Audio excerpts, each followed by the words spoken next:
અમરેલીના જાફરાબાદ તાલુકાના લોટપુર ગામ નજીક 2 મજૂરોના મોત થયા છે। પવનચક્કી માટે ટાવર ઊભું કરવા 2 મજૂરો ઉપર ચડ્યા હતા। જો કે કોઈ કારણોસર બંને મજૂરો ઉપરથી નીચે પડ્યા હતા અને તેમનું ઘટના સ્થળે જ કરુણ મોત નીપજ્યું હતું। તો આ સંદર્ભે વધુ વિગત મેળવી લઈએ। અમારા સંવાદદાતા કલ્પેશ અમારી સાથે જોડાઈ ગયા છે। કલ્પેશ, 2 મજૂરના મોત, શું વિગતો?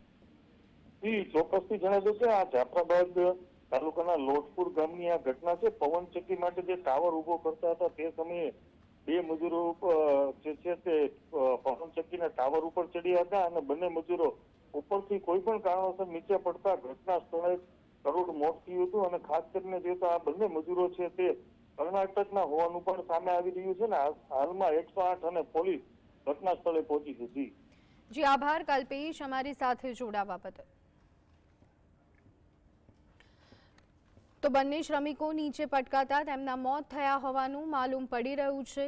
જાફરાબાદનો બનાવ કે જ્યાં પવનચક્કીના ટાવર પર 2 લોકો ચડ્યા હતા, બંને મજૂરો હતા। લોટપુર ગામનો બનાવ, ટાવર પરથી 2 લોકો નીચે પટકાયા હતા અને આ બંને જે શ્રમિકો છે તેમનું કરુણ મોત નીપજ્યું હોવાના સમાચાર સામે આવી રહ્યા છે।